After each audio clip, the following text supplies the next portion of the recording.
Estamos aqui hoje para mais uma aula sobre saúde mental e neuropsiquiatria e desta vez nós estaremos falando sobre relações terapêuticas.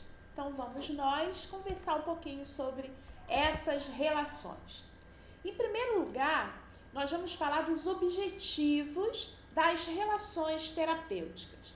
Que objetivos são esses? Primeiro, uma autoestima. Então, o objetivo nesse momento aí é de melhorar essa autoestima do paciente.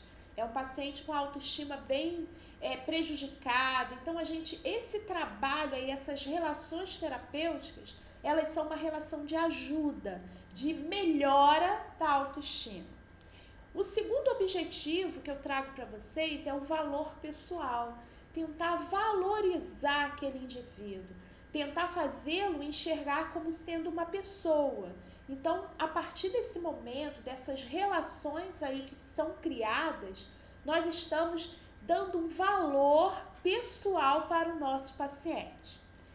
Terceiro objetivo são os relacionamentos. Então, nós precisamos fortalecer esses relacionamentos, fazer com que o paciente ele sinta-se capaz de relacionar-se com outras pessoas. E por último, é a capacitação e integração. Então, o último objetivo que eu trago aqui para vocês das relações terapêuticas é para nós capacitarmos aquele indivíduo, fazer curso, fazendo alguma atividade, de forma que ele consiga se integrar à sociedade novamente, ok? Então, nós vamos estar vendo aqui as relações terapêuticas e espero que vocês fiquem comigo até o fim do vídeo. Em primeiro momento, quais as características dessas relações? Em primeiro lugar, respeito ao paciente. Isso daí, sem dúvida, nós temos que sempre tentar manter esse respeito, né, com o nosso paciente. Em segundo momento, uma decisão conjunta. Isso significa que as relações terapêuticas devem ser decididas não só pelo profissional, mas com a autorização, com que o paciente ele consiga se sentir bem naquele local. Então, essa decisão de qual a melhor relação, qual a melhor terapia para ele, deve ser feita em conjunto, ok? Terceiro ponto, proteção do paciente. Quando a gente fala em proteção, o paciente que apresenta algum problema psíquico, ele precisa ser protegido. E tem momentos, né, que a gente vai observar que ele fica exposto. Então, tem momentos que a gente precisa agir, a gente precisa tomar a frente da situação. Então, essa questão de proteger o paciente é como uma criança. Você não vai deixar uma criança pular de um metro de altura, você sabendo que ela vai se machucar. Ela fica sem a noção da altura. A mesma coisa o nosso paciente com algum problema psíquico. Ele precisa de proteção constante. Quarto ponto, liberdade de escolha.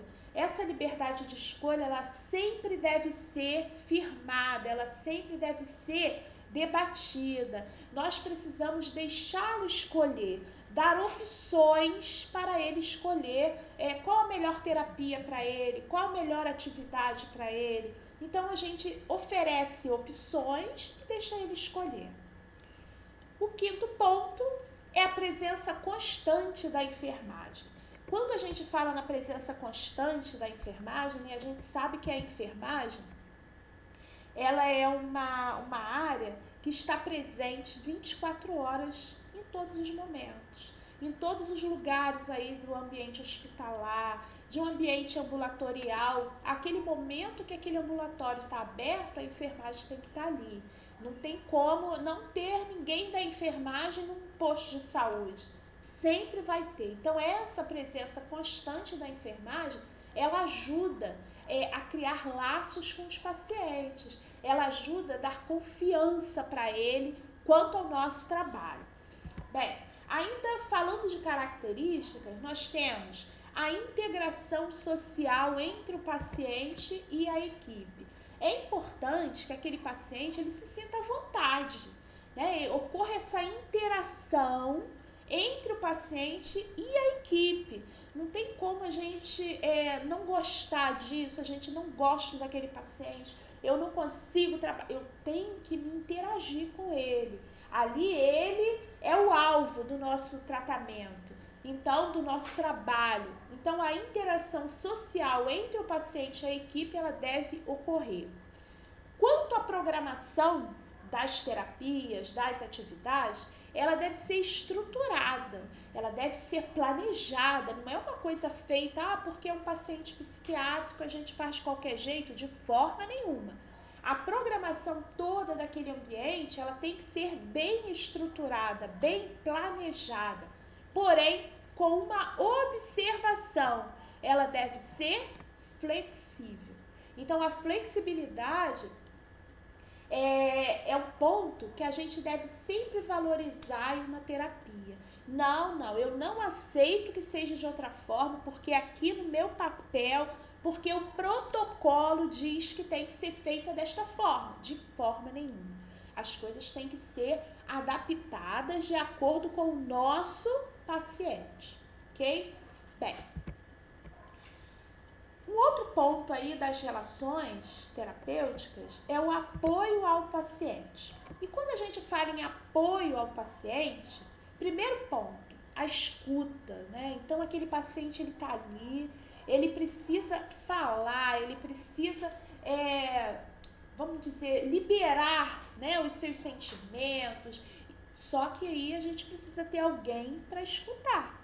E esse alguém é a equipe terapêutica. Então, a escuta do paciente, ela é importante. A paráfrase é um outro ponto aqui que eu trago para vocês, que é importante. Quando a gente fala em paráfrase, é quando a gente repete, então, uma frase. Então, o paciente fala assim, não, eu odeio jogar futebol. Então, no caso de uma paráfrase, eu perguntaria para ele assim, mas você odeia jogar futebol? Por quê? Então, eu estou repetindo, eu estou afirmando aquilo que ele falou para poder ele se conscientizar do que ele está falando. Então, quando a gente fala assim, eu não tomo café, mas você não toma café, por quê? Então, a gente coloca, joga de volta para o indivíduo a afirmação dele, a gente devolve, mas questionando. Isso daí a gente chama de paráfrase. Um outro ponto também que é importante quando a gente dá esse apoio aí ao paciente é clarificação. Quando nós falamos em clarificação, a gente está se referindo a fazer com que o paciente ele se expresse de uma forma clara. Então, se eu não entendi ou se eu achei que ele não se expressou de uma forma correta, eu peço para ele explicar. Mas você pode me explicar esse seu pensamento? Você pode falar de uma forma mais clara para mim, para poder eu entender? Então, a clarificação da conversa, das terapias, ela se faz importante quando a gente lida com pacientes, principalmente pacientes com algum distúrbio mental. Um outro ponto são frases por repetição, né? Então, o paciente ele usa muitas frases, repete muitas frases, e aí a gente tem que deixar ele falar. A gente não pode cortar, não, você já falou isso. Não, deixa ele falar, deixa ele repetir. Essas frases de repetição, elas ajudam a afirmar, né, a melhorar a autoafirmação dele. E nós temos aí o último tópico, que é o silêncio. Penúltimo. O silêncio é a gente tentar ouvir, deixar ele falar, né? Vamos observar, se é o momento que ele quer ficar em silêncio, vamos respeitar esse silêncio dele. Se é o momento que ele quer falar e a gente precisa escutar, vamos escutar. Então, tem momentos, né, que a gente precisa estar aberto, né, quando a gente trabalha em terapias, estar aberto ao paciente. É momento de falar ou é momento de ouvir? Então, a gente vai frisando esses pontos para ele. E propostas abertas. a gente deixar que ele também decida, né? Nós já falamos sobre isso, a decisão conjunta com a equipe. Essas propostas, a gente está aberto a novas propostas, a pedir a gente colocar para o paciente uma indicação, vamos dizer assim, você pode dar uma opinião quanto a isso. Então, essas propostas abertas, elas vão entrar aí naquele ponto que nós falamos, que as terapias, elas têm que ser estruturadas, mas tem que ser também o quê? Flexíveis. Então, essas propostas abertas, ela dá esse leque. A gente abre um leque para o nosso paciente. E, por último, o apoio à família do doente mental. Quando a gente trabalha com o paciente, a gente não tem como trabalhar isoladamente com ele.